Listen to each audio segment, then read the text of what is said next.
today, kindergartners, our last project, you have a lime green paper, you have a blue, it's either going to be this color or a little darker, and then there were white papers inside of this. This is what you're going to need for our project today. You will also need a black marker or a black crayon, and some scissors, and glue. I'm going to use glue stick. So I'm telling you, and a pencil. So I'm telling you this so you can make sure you have this stuff ready, and I'm going to talk about this the last thing on this video. Okay, I have two more things I'm going to do. We're going to look at my fossils, I promised you that, and then we're going to read a book. So, now remember, I do not have dinosaur fossils. This is not a dinosaur fossil. This is a mammal. So reptiles are cold-blooded, they have scaly skin. Cold-blooded means they have to have the sun to warm them up. This is a mammal. Mammals usually have fur.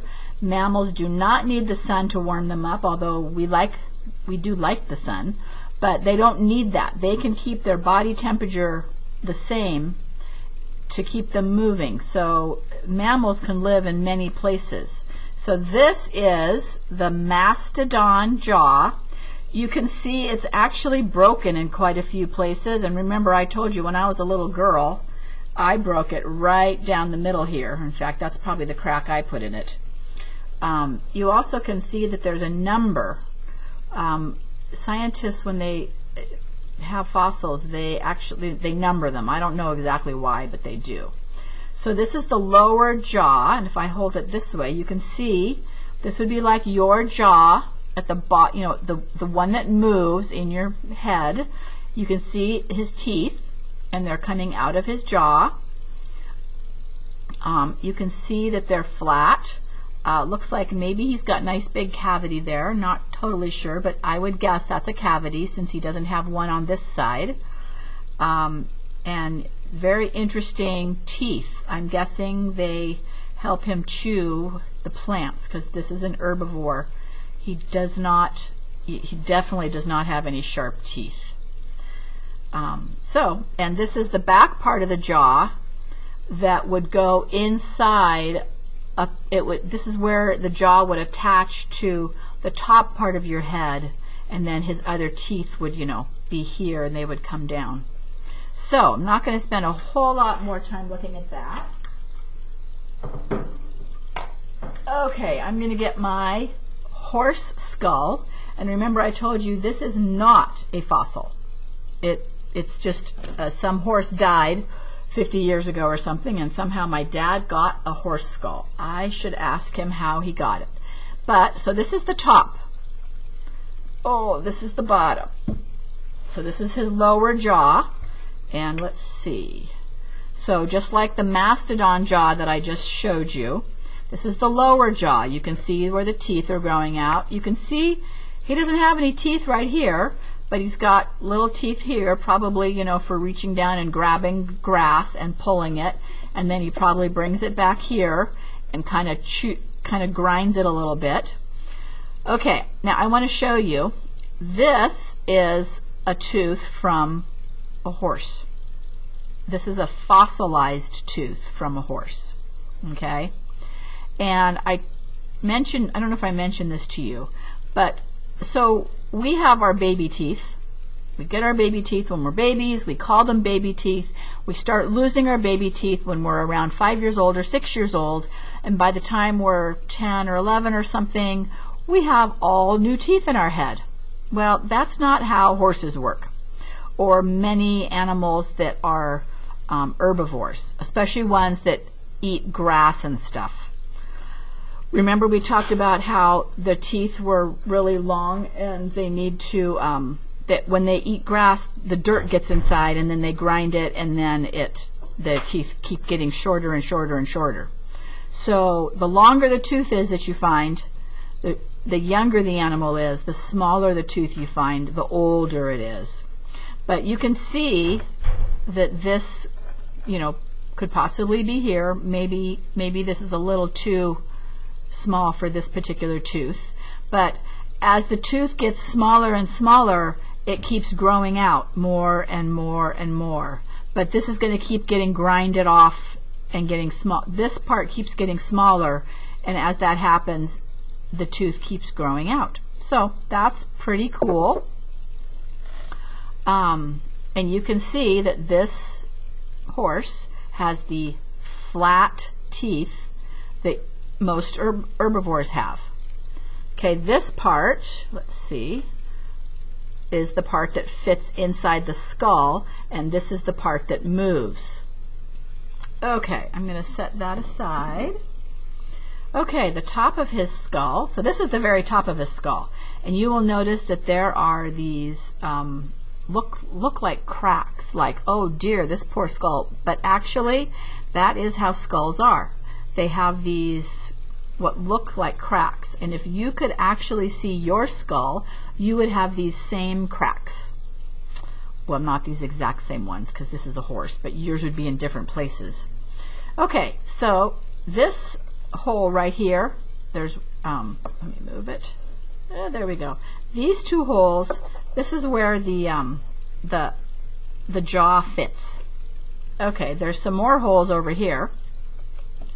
There's another hole right here. This is where his eye would be, and there's, like, you can see a little hole here and a hole here. It's possible that the nerve that goes to your brain would go through there. So this would be his nose, and just like us, we have big holes for our nose. The kind of part that we see that sticks out is soft, and there's no bone. So it looks like horses are kind of the same. So here's the top of his jaw. So these teeth come down and meet those other teeth. You can see these. We've lost a tooth here. And he's got some teeth that looks like they're trying to grow out. Kind of remind me of These kind of remind me of wisdom teeth. When you get old, when you get older, you might get wisdom teeth. So back here, inside here, is where his brain is. So the brain is right inside here. And you can see that there's holes here. That's where the brain would be, and if it still was there, I could see it. This is where his spinal cord would come out. So this is where the spinal cord would be coming out, and you'd have a vertebrae, and lots of vertebrae coming along here, and this is where his neck would begin. So I just thought you would enjoy looking at the horse skull. And we are going to start reading our book, but give me a minute here to move my skull.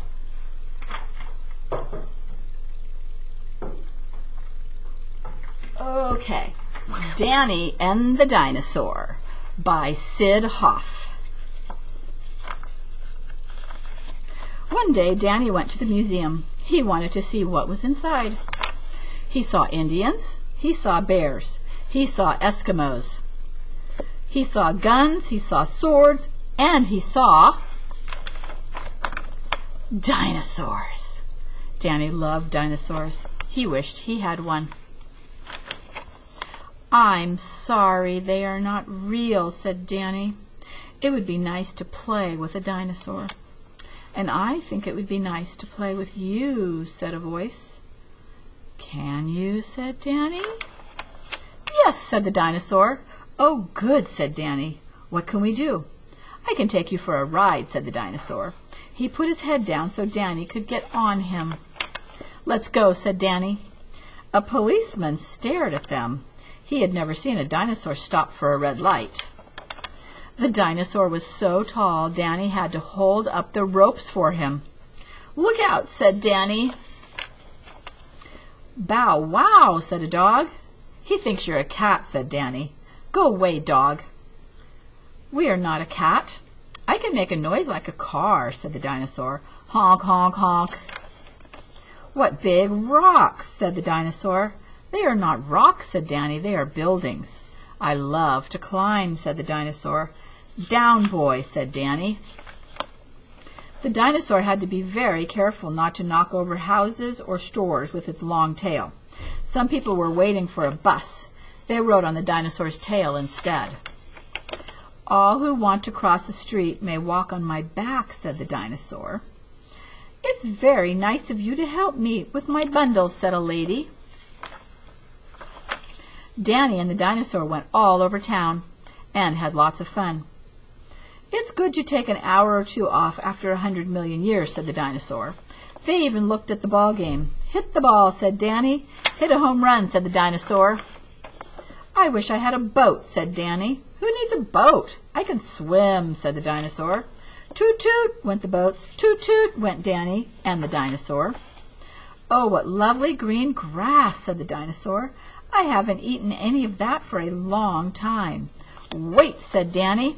"See what it says? Please keep off." They both had ice cream instead. "Let's go to the zoo and see the animals," said Danny.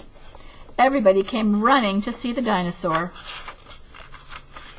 Nobody stayed to see the lions. Nobody stayed to see the elephants.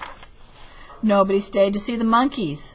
And nobody stayed to see the seals, giraffes, or hippos either. "Please go away so the animals will get looked at," said the zoo man. "Let's find my friends," said Danny. "Very well," said the dinosaur. "There they are," said Danny. "Why, it's Danny riding on a dinosaur," said a child. "Maybe he'll give us a ride." "Maybe we have a ride?" asked the children.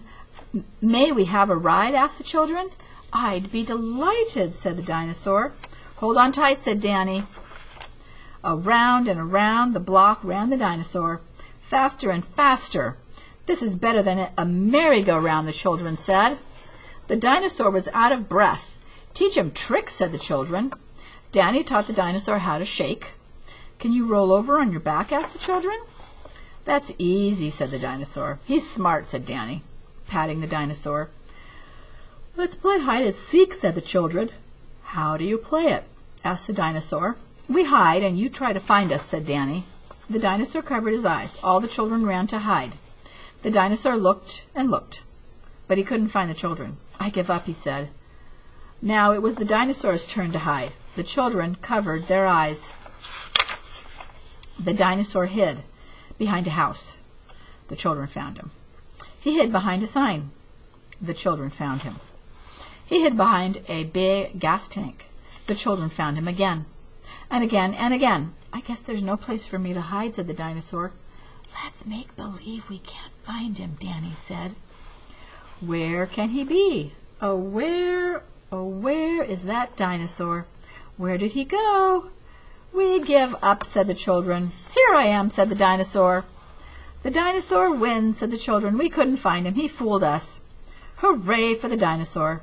the children cried. "Hooray, hooray!" It got late, and the other children left. Danny and the dinosaur were alone. "Well, goodbye, Danny," said the dinosaur. "Can you come and stay with me?" said Danny. "We would have fun."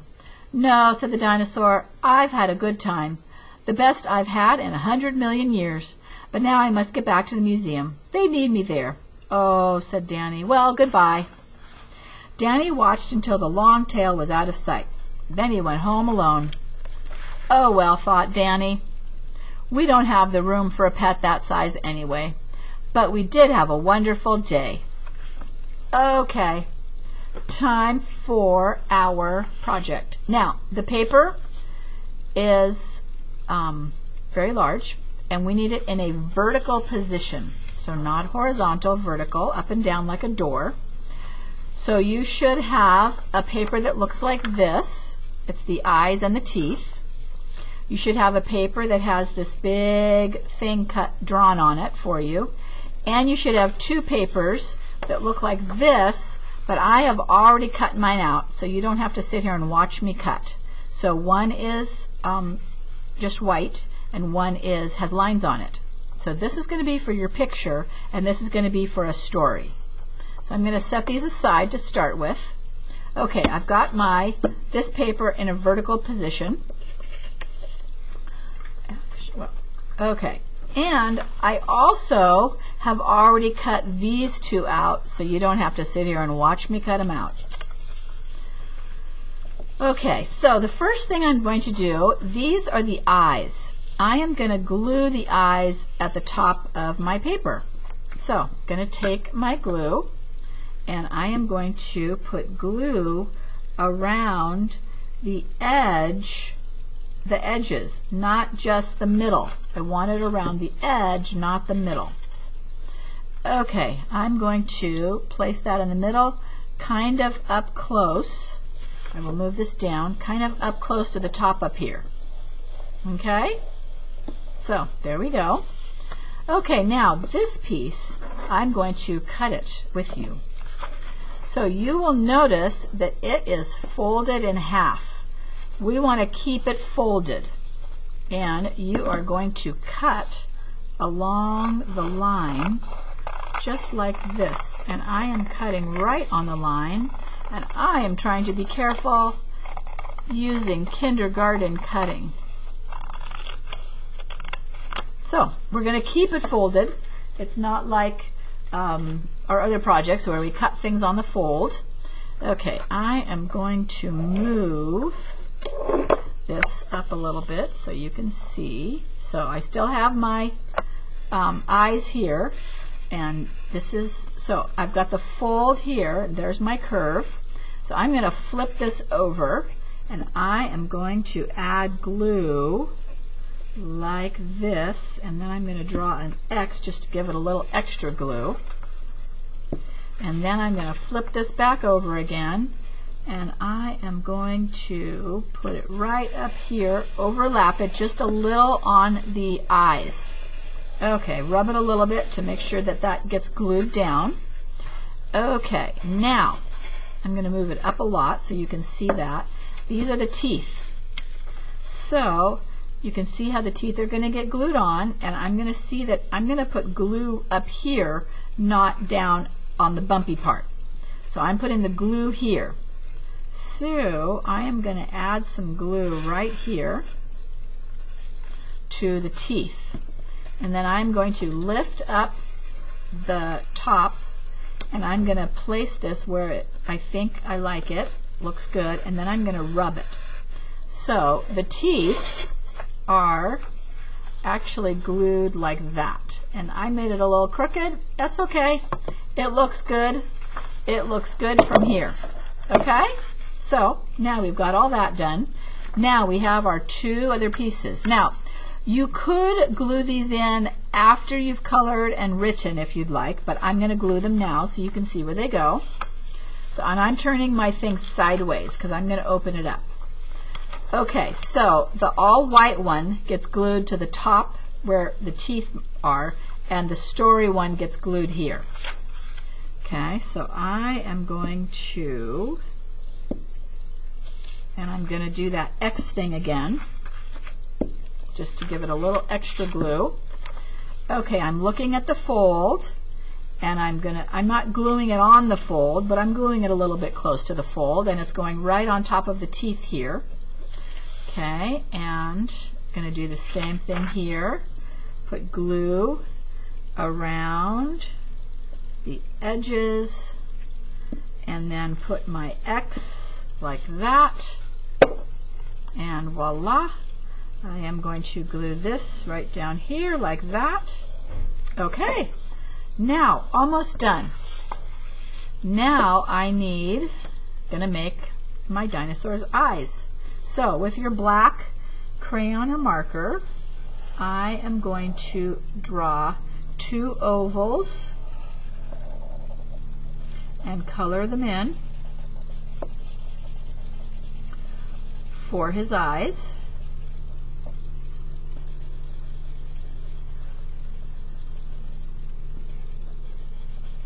Okay, and then when I'm done with that, I am going to also do two ovals, or maybe not ovals. I'm going to make a circle here and then a circle here for his nostrils and color those in.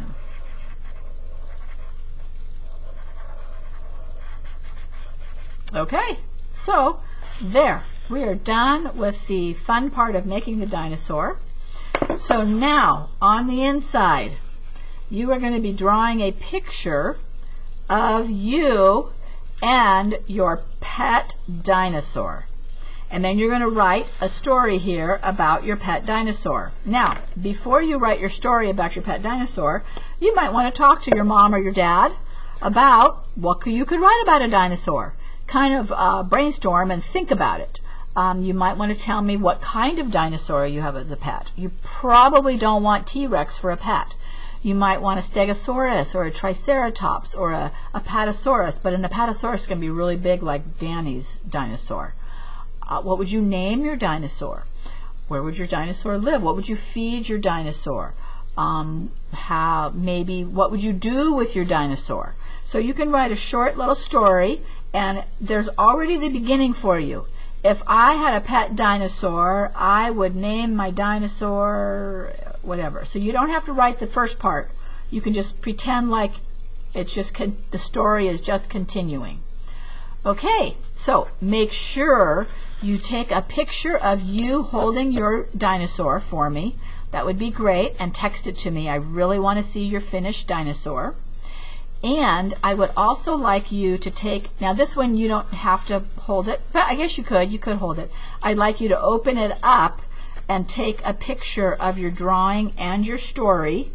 Have Mom and Dad text that one to me, and because I want to read it, and I'm not going to have you turn this in either, okay? But I want to read your story and see your picture that you drew. Okay, so so that's 2 pictures for this project. Okay, so have fun making your dinosaur, and see you tomorrow at pickup time. Bye-bye.